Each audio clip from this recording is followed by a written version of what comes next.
brand itu adalah sesuatu yang diingat di otak orang ketika benda atau manusia itu sudah nggak ada di depannya. Kacamataku palsu kan, nggak ada plus minus. Jadi ini cuma bohongan doang. Supaya saya kelihatan lebih pintar sedikit lah. Hari ini kan banyak iming-iming sukses cepat dengan robot-robot yang muncul itu juga saya tertawa saja. Saya ini salah satu yang orang menentang semua macam robot-robot yang baru-baru muncul. Kalau mau yang pintas-pintas, matinya cepat nanti. Jadi orang tanya, kapan sih personal branding mulai dibangun? Ketika bayi, orang tua kita sudah memberi kita nama, itu sudah salah satu bagian. Selamat datang di Lisa Chang Show, More Than Just a Show. Mempersembahkan cerita inspiratif, edukatif, dan informatif. Diceritakan berdasarkan pengalaman dan pengetahuan dikupas secara eksklusif hanya untuk Anda. Sharing is caring, but it's more than that. Sharing is life-changing. Kembali lagi di Lisa Chang Show. Episode kali ini gue datangin narasumber bukan dari kota Medan. Siapa di sini yang asli dari orang Surabaya, tapi kalau memang tinggalnya udah di Jakarta. Siapa lagi orang yang udah dikenal di dunia branding, pakar branding Indonesia, dan luar biasanya di dalam tahun ini beliau meluncurkan sebuah perusahaan yang bergerak di bidang branding consultant. Sudah banyak nama artis papan atas, bahkan perusahaan-perusahaan skala nasional yang kabarnya juga internasional akan banyak sekali di-handle langsung di tangan beliau. Dengan saya di studio, Ko Sugi Mitro. Halo, apa kabar semua? Ini kayaknya serius, kayak agak bingung. Ini siaran TV apa podcast? Saya membawa acaranya keseriusan nih. Ya, jadi dia promosi saya nggak tahu harus bayar berapa ini. Dipromosi kemana-mana ya. Gimana Medan kok? Iya, Medan keren sih. Yang paling keren tuh antusias, semangatnya orang Medan itu memang bisa dirasa ya. Dari antusias, dari apa. Karena gini, dari awal datang saya kemarin disambut Gentilim, dikasih bunga. Saya sambil bilang, gila, aku kok malu banget ya pegang bunga. Coba pegang kayaknya bunga dari airport ya? Iya, saya malu loh dikasih bunga. Bukan gitu, saya menghargai dikasih bunga. Cuman saya kalau pegang bunga kok kayak cewek ya. Saya kan terlalu, kalau kalian maskulin banget kan. Yan, boleh nggak bunganya dipegang kamu? Jangan apa pegang. Jadi ya ini kesan pertama dikasih bunga, oke lah, senang. Terus disambut Yanti, jemput sama temennya. Ternyata orang China yang sudah tinggal di Medan dan ramah. Kemudian ya kita ya kebetulan ya? Karena Medan ini kota besar ya. Di hotel, di lobi nggak sengaja ketemu Mr. James Kui. Pak James ya. Teman ngobrol ya sudah, terus banyak temen nyapa loh, Medan kok banyak orang Jakarta, Surabaya. Ya saya bingung, ini hebat banget nih kota ini. Karena ya teman-teman honor Holy Wings juga pada kesini. Saya juga ya saya happy ya. Ya banyak teman. Banyak teman, biasanya banyak hoki, banyak bisnis. Setuju gak sih?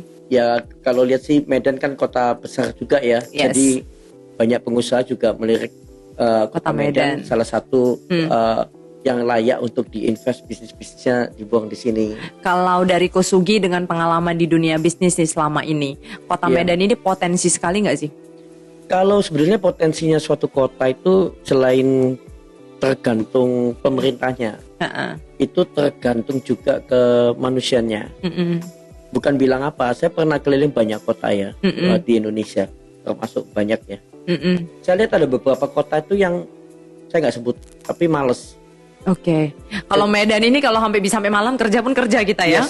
Kalau Medan ini tipikal yang orang itu rajin kerja sebenarnya, kalau lihat semangatnya ada. Tapi ada beberapa kota yang memang malas. Jadi dia tuh seperti kota mati di jam-jam tertentu.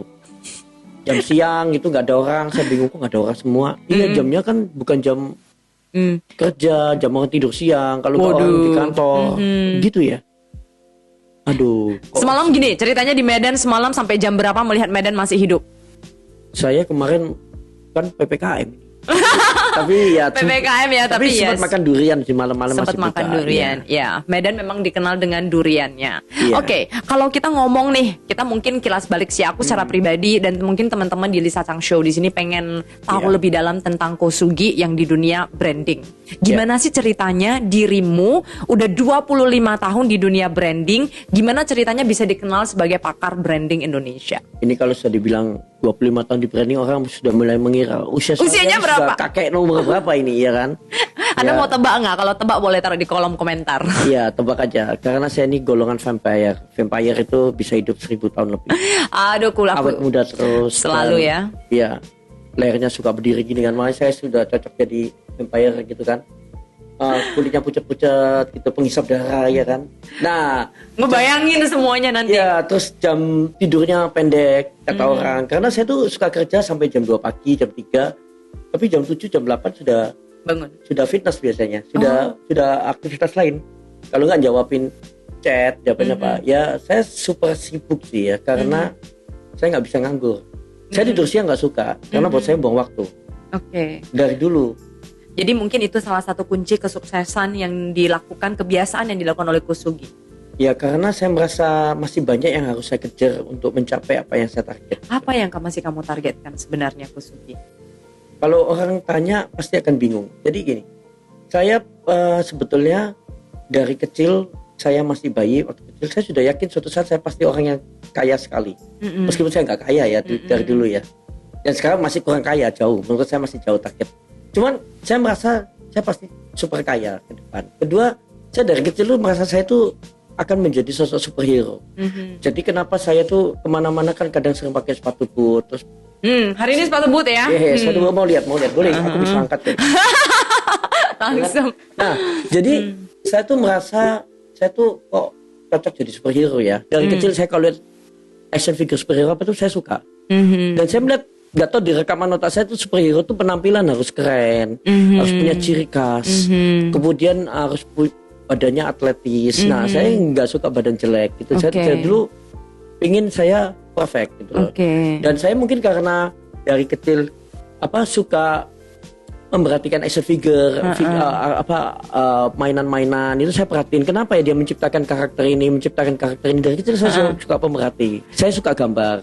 Jadi saya bisa menggambar, katanya orang sih bagus, tapi ya buktinya nilai di sekolah ya 9, 10 terus ya. Iya, itu udah bagus dong. Dari semua superhero yang kamu suka, yang kamu bilang superhero, sebenarnya pengen jadi superhero apa sih? Kalau ya saya lihat dari semua superhero yang ada di komik ya atau di film ya, saya tuh paling cocok Batman ya. Kalau lihat tuh gini, karakter dia tuh misterius, nggak banyak bicara, super kaya. Dia agak mirip sama Iron Man. Cuman saya Iron Man nggak suka sebetulnya karena gini, sama gantengnya, sama kayanya. Tapi Iron Man tuh playboy, dan juga suka pamer.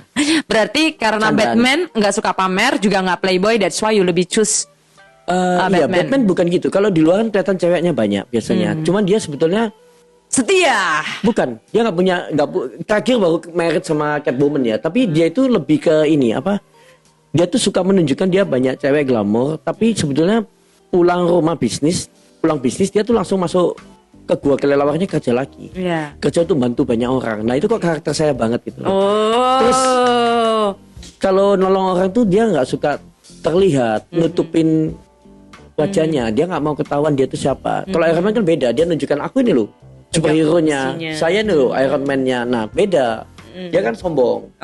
Ya sama menariknya, cuman Batman lebih cocok ya dengan karakter Kusugi. Iya. Jadi kalau kita bicara ini tentang superhero, berarti you wish to be like a Batman dengan cara kamu pakaian dan karakter. Anyway, aku sebenarnya mau balik lagi yang tadi 25 tahun. Aku beneran penasaran gimana perjalanan 25 tahun selain kita nggak menebak usia ini. Gimana sih dirimu ini bisa dikenal banget dalam dunia branding? Sebetulnya gini, kalau cerita awal saya lulus arsitek kan tahun 96 ya. Ya ini sudah mulai ketebak usia saya karena saya masuk kampus usia 92 ya. Sebetulnya di arsitek saya sangat prestasi karena nilai saya kalau merancang itu namanya desain itu selalu A ya.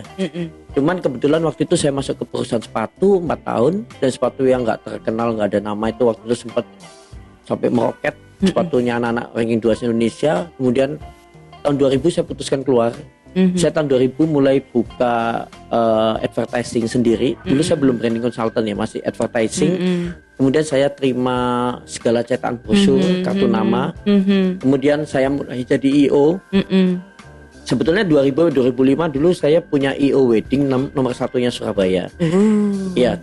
Kemudian saya punya IO event juga, tapi bukan nomor 1. Cuman kita termasuk pegang papan atas karena pegang brand di Surabaya. Ya. Jadi kalau masalah dunia IO, pre-MC-an, makanya saya tadi ketika dibilang Lisa seorang MC, saya bilang belum terbukti. Saya dulu banyak kok ngorbitin MC dari nggak terkenal sampai jadi MC termahal atau saya biasa ngorbitin orang bisa sukses. Nah, cuman dulu saya masih belum ke 2003 saya baru mulai masuk saya melihat bahwa saya nggak tahu karena saya kan bukan sekolah DKV kan waktu itu. Saya kan sekolah desain arsitektur. Desain arsitek. Ada salah satu teman saya perusahaan besar di Jakarta waktu itu terkenal banget, dia sering masuk TV.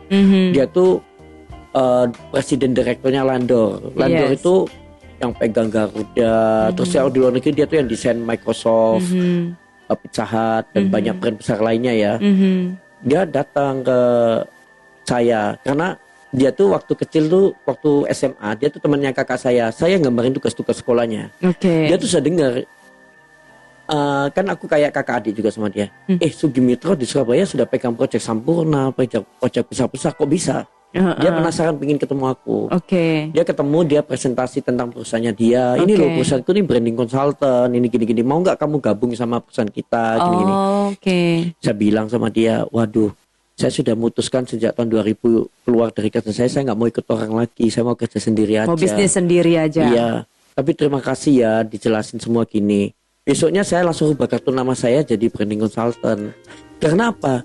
Ternyata saya baru sadar yang saya lakukan selama ini bukan advertising. Tapi branding consultant is only different name aja dong. Setelah dia jelaskan semua presentasi, saya kok bingung loh.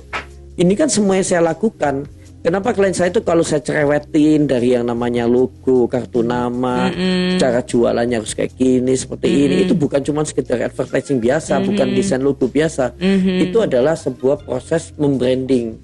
Nah, banyak orang masih bingung branding itu apa. Bukan logo aja. Brand itu adalah sesuatu yang diingat di otak orang ketika benda atau manusia itu sudah nggak ada di depannya. Iya. Jadi misalnya Lisa lihat aku hari ini, besok saya sudah pulang Surabaya nih ceritanya pulang Jakarta. Nah pulang Jakarta belum. Lisa terngiang, ada yang tanya, kenal Sugimitro nggak? Oh itu pakar branding. Ya itu sudah satu sebutan. Di otakmu terkena branding apa lagi? Yang kedua itu udah 25 tahun di dunia consulting. Yang ketiga banyak sekali udah handle artis-artis, ngorbitin artis.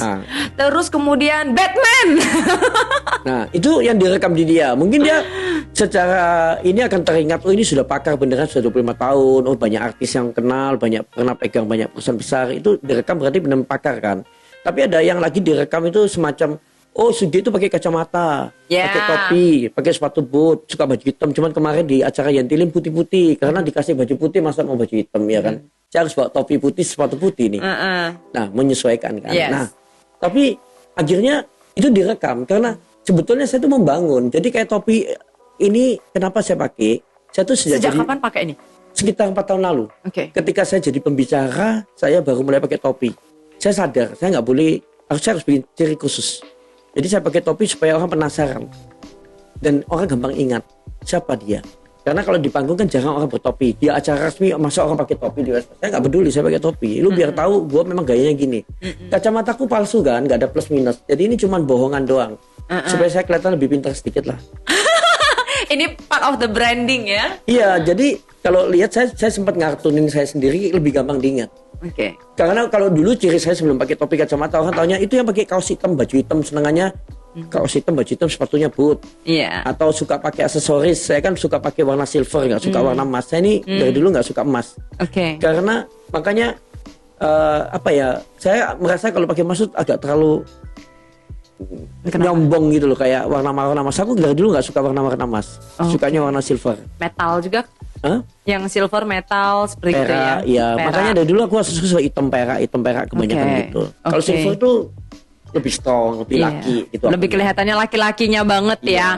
Jadi di sini kita udah dapat tips ya. Kalau misalnya teman-teman pengen dikenal, membangun sebuah brand, authenticity-nya harus benar-benar keluar. Karena otentiknya yang kalau kita lihat Kosugi itu kalau dengan hitam dengan beberapa ada orang yang memang contoh ya, kalau aku memang konteksnya aku lebih suka prefer yang mungkin dengan merah, kuning, hitam, putih itu aja sih. Jadi nggak ada warna lain ya. Tapi kalau saya melihat Kosugi ini adalah sosok yang memang fokusnya itu ketika kita duduk, he will just become a man like have so many information and knowledge. Don't you feel so? Yes.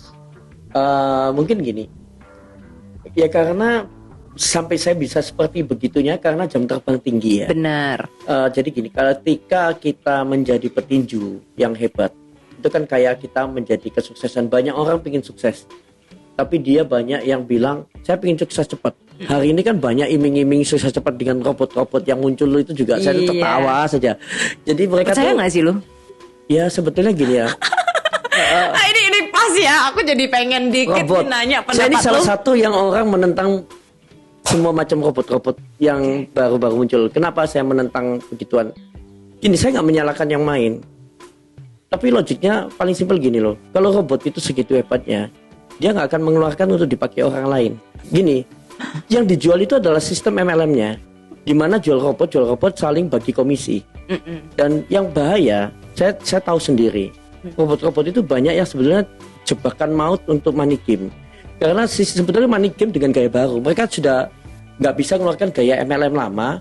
Mereka keluarkan robot seri 4, seri 5, seri sudah kayak Transformer aja. Keluar robot jenis mana. Nah, secara branding nggak salah, mereka pintar memanfaatkan orang Indonesia yang secara rakus dan tadi itu yang ingin kaya mendadak, ya kan?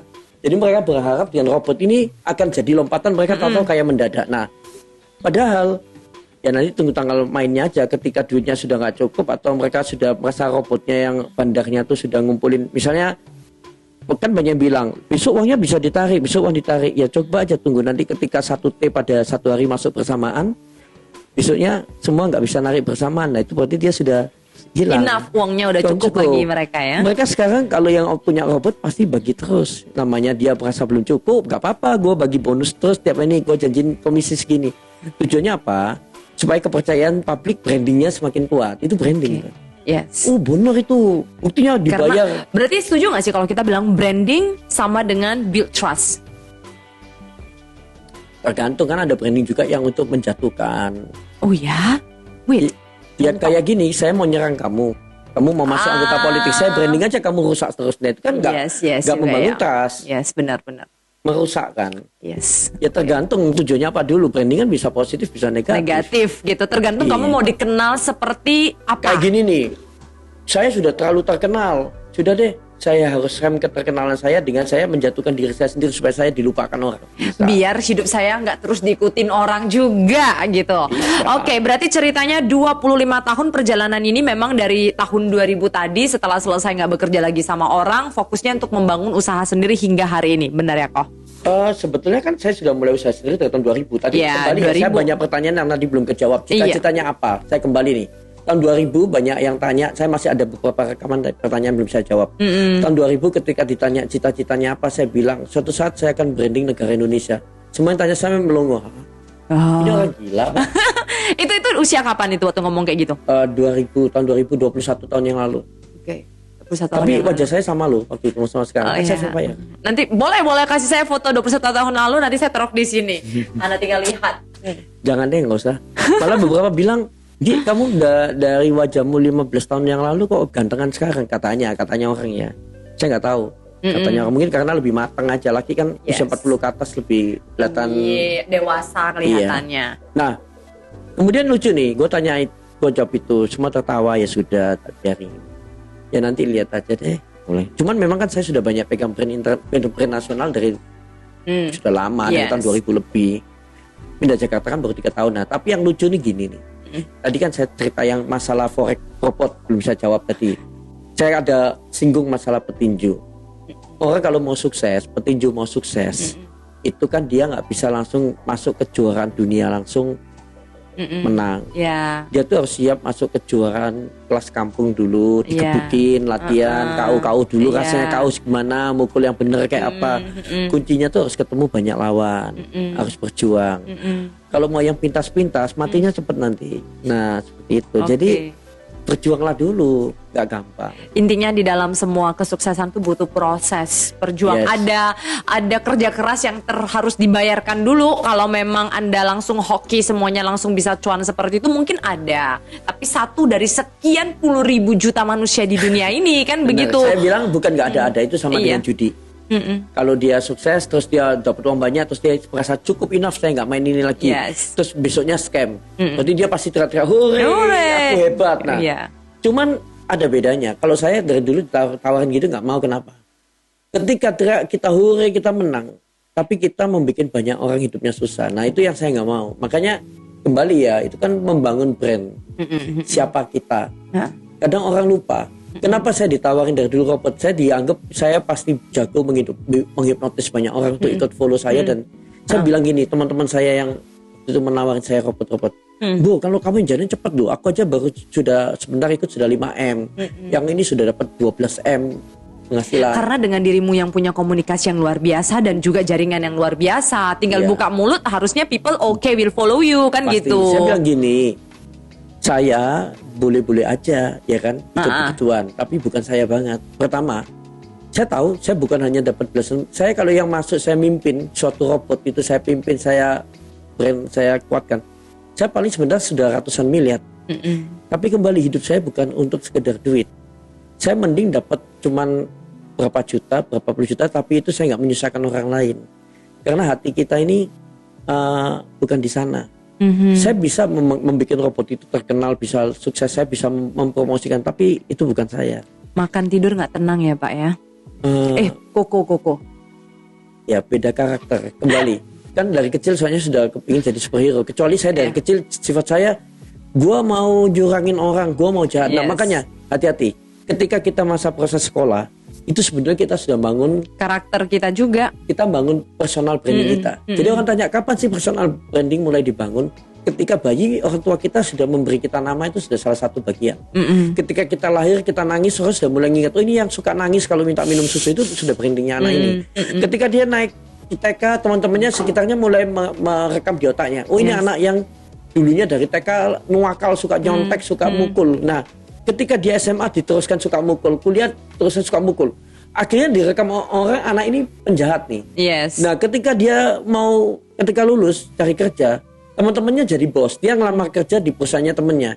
Kira-kira dia mau terima nggak? Akan berat karena branding yang dibangun dari kecil itu, apalagi ini kita bilang labeling juga ya. Apalagi labeling ini kalau diberikan sama orang-orang terdekat. Ya, itu dan bahaya. Terakhir itu yang sangat bahaya sih. Ini sekalian kayak belajar parenting kita tiba-tiba. Bukan, tapi gini kembali ya. Itu bisa dibalik, bukan nggak ada. Tapi dengan cara kita berbuat positif, dikonsistenin. Iya, benar. Jadi orang Indonesia tuh suka melupakan hal yang lama. Nah, cuman saya kembali, kalau tadi yang main robot-robotan itu efeknya tuh berat. Karena orang akan merekam kamu yang itu loh, itu nggak bisa uangnya si A berapa itu ini. Loh. Nah, itu rekaman yang rusak itu akan direkam di sekitar kita, diceritakan. Nah, itu yang bahaya. Oke, berarti konsepnya kita bisa bilang enggak, sesuatu yang enggak logika, kalian harus mikir-mikir deh. Itu aja. Kita nggak bilang benar dan salahnya kan nggak logik ya. Ya. Bisa kita simpulkan. Semua akan bilang itu benar. Jadi kepentingan sendiri ya. Kita nggak bisa ngelarang pendapat tiap orang, kan beda-beda. Yes, ini kan pendapat Kosugi, pilihan hati, pengen dapat uang banyak, tapi kita mau tidur makan semuanya jadi tenang. Ini kita bahas branding, tiba-tiba bahas kemana-mana juga kita ya. Kan luas. Iya, luas gitu. Baik kok, berarti saya bisa bilang dengan 25 tahun di dunia branding, makin jatuh cinta atau makin capek sih nggak urusin begitu banyak brand?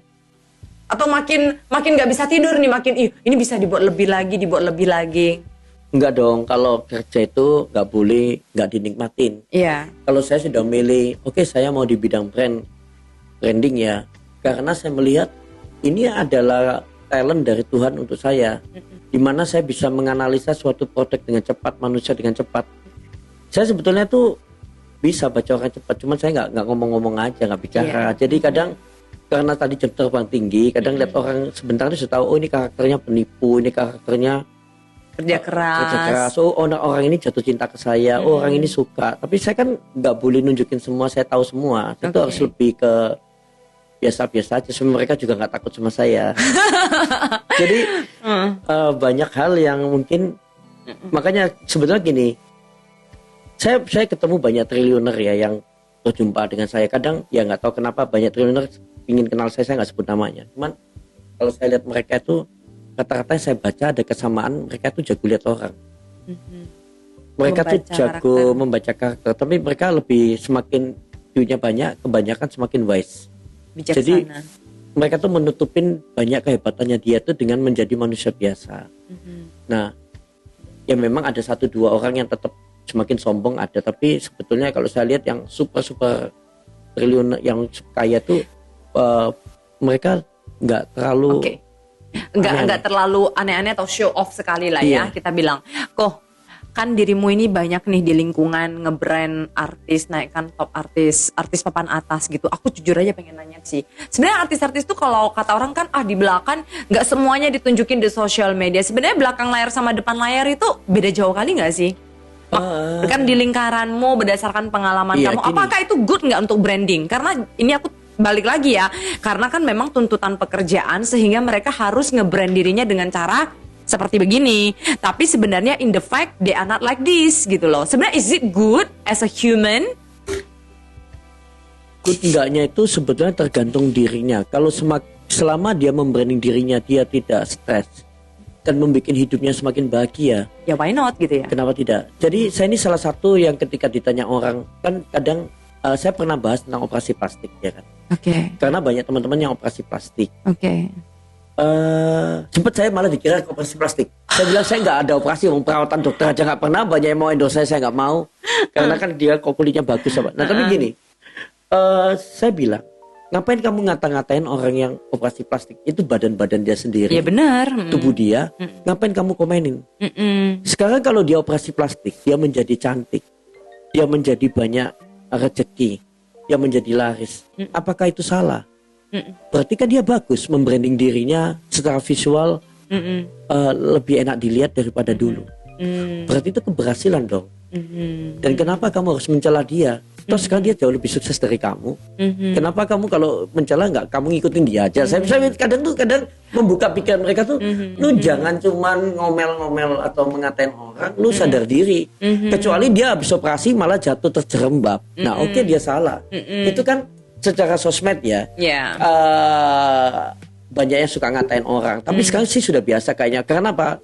Dunia K-pop, dunia namanya dunia sosialita, dunia drakor deh ya memang. Penuh dengan keplastikan. Dan orang Indonesia suka. Dan mereka tuh kayaknya sudah biasa. Nah, yang kedua gini, di dalam membangun media sosial itu kamu itu bisa menjadi dirimu, bisa menjadi orang lain. Apakah salah? Enggak, tergantung tujuannya apa. Contoh beberapa teman saya itu membangun medsos dengan karakter yang nggak sesuai dengan hidupnya. Oke. Contoh Vicky Prasetyo.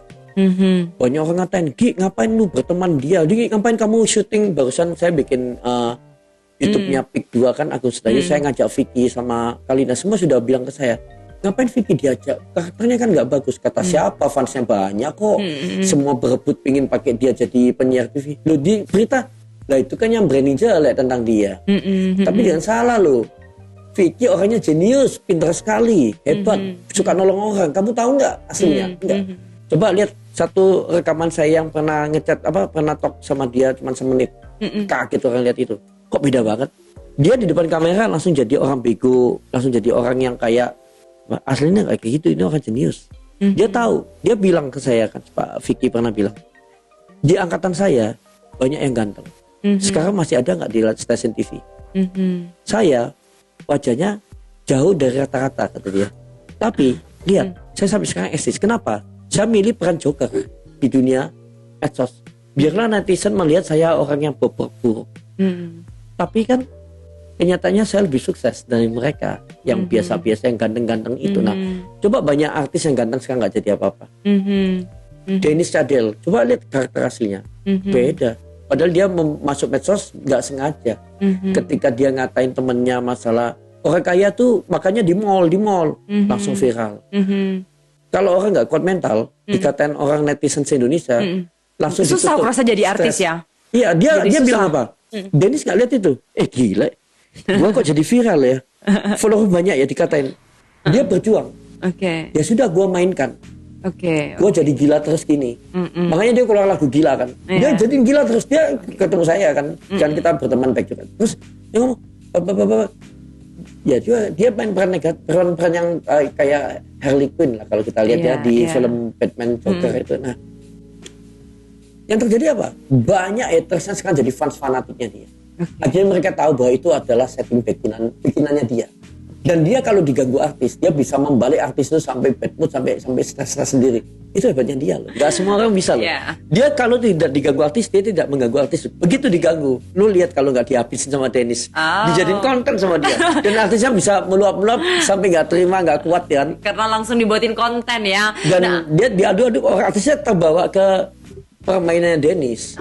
Jadi dia tuh meskipun baru muncul, dia punya kekuatan hebat yang orang lain nggak punya. Karakter yang original. Ya, original. Ya, authenticity balik lagi. Kalau kita bangun branding, seperlu itukah kita bangun authenticity-nya sendiri? Tidak harus. Kembali ya. Tujuannya apa dulu? Oh, tujuannya kalau memang kamu mau branding untuk mengenal dirimu dikenal orang banyak seperti apa, back to you, kamu pengen dikenal seperti apa, gitu kan? Jadi gini, kita nggak bisa menghakimin orang ini salah orang nggak. Saya tahu ada beberapa yang bisa juga nge-branding diri dengan sok kaya misalnya. Pamer mobil lah, ini pamer apa. Kalau saya sih bisa bedain yang mana yang asli, mana yang enggak ya. Cuman aku gimana kasih tips lah, aku juga bingung kadang gimana bedain ya. Gampang lah, itu gampang banget. Karena ketahuan ya langsung, nggak apa-apa. Nanti aku belajar di belakang layar ya. Gini. Ada beberapa orang tuh sampai punya supercar, mungkin rumahnya sebenarnya nggak bagus ya kan. Ada yang punya supercar cuman dibeliin orang tua, dia pamerin dan dipamerkan terus.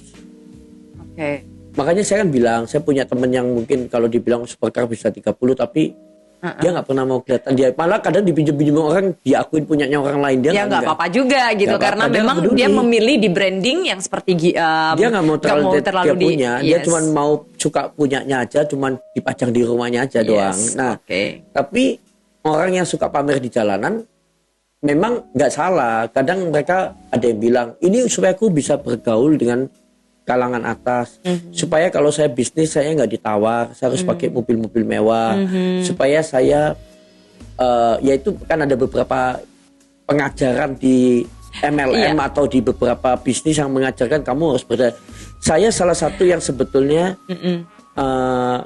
kalau dididik saya nggak didik kayak gitu. Cuman saya nggak menyalahkan. Itu kan tergantung leader masing-masing. Cara memberitahukan misalnya ketika kamu dengan pakaian seperti ini, apa yang kamu gunakan itu kan salah satu bentuk investasi kamu. Karena dengan itu kamu mendapatkan peluang lebih besar lagi. Orang yang ketemu dengan kamu lebih setara lah, kan nggak mungkin lu mau ambil ikan besar, lu pakai yang caranya ikan kecil. Gitu ya Pak ya. Bener. Aku dapat ilmu baru dari saya salah satu yang nggak terlalu peduli begituan. Saya dari dulu mungkin sempat maksudnya gini ya, ngumpulin duit banyak tapi saya kok nggak suka ya kalau pamer kemewahan berlebih itu ya. Dan saya justru kayak di Jakarta, saya baru pindah 3 tahun. Banyak ditanyakin teman-teman Surabaya, gila lu bergaul temanmu supercar, itu jet-setnya Jakarta semua jet-set yang dilihat nasional. Kamu bisa bergaul kayak gitu, kamu bawa mobil apa? Kamu gimana? Dia bilang, bawa mobil apa? Saya kemana-mana naik gokar, naik Grab. Ngapain saya pusing mobil? Saya bilang, saya gak mau beli mobil di Jakarta sampai hari ini. Loh, kenapa Gi? Gila apa, waktu ku tak pakai buat cerita, buat jawabin handphone, buat jawab klien, ngapain gue pusing sama mobil-mobilan?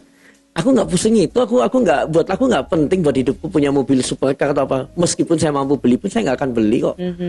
Karena intentionnya juga beda mungkin ya. Beda, karena gini, kalau saya sih ya kalau saya kepingin nanti lain kali saya beli paling ya buat pakai kalau sudah saya merasa saatnya saya sudah rileks untuk bermain mobil-mobilan. Kapan kamu rencananya? Masih belum berniat main mobil-mobilan, masih fokus bermain kerjaan. Saya lebih suka saya kalau ada duit tuh lebih suka dari dulu aku beliin tanah atau gua invest ke bisnis baru yang lain. Aku nggak terlalu tipikal yang suka. Bukan tipikal yang itu kan habisin waktu juga, itu kan biaya besar juga kayak kalau mobil dan semuanya. Pak, aku jadi penasaran dari tadi kamu bilang super kaya, masih pengen kerja semuanya. Sebenarnya apa sih arti kaya di matamu? Nah, ada orang kaya yang nggak bisa tidur kan? Karena ada banyak orang kaya yang utangnya lebih banyak dari duitnya loh. Jadi kelihatannya, supercarnya puluhan, ternyata utangnya 4T, dijual semua aja nggak mampu loh, ada. Kan, maksudnya aku kan baru coba loh, udah langsung didaftarin kan begitu. Jadi kembali, kalau orang yang nggak mendaftarkan berarti dia nggak yakin sendiri sama usahanya itu akan sukses apa enggak. Kamu mau nambahin saya nggak 1% semua penjualan itu kalau aku bisa jual 3 bulan 50%? Mau kan ya, bikin kontrak aku bilang gitu. Jadi dapetin duit ya di atas 200 miliar. Saya, Pak, boleh ditanyain masalah goto gimana? Ya ini kan semua sudah tahu ya. Ya saya tertawa aja jawab. Yang salah yang mana? Saya bilang yang nuntut yang pintar gitu aja. Sharing is caring, but it's more than that. Sharing is life changing.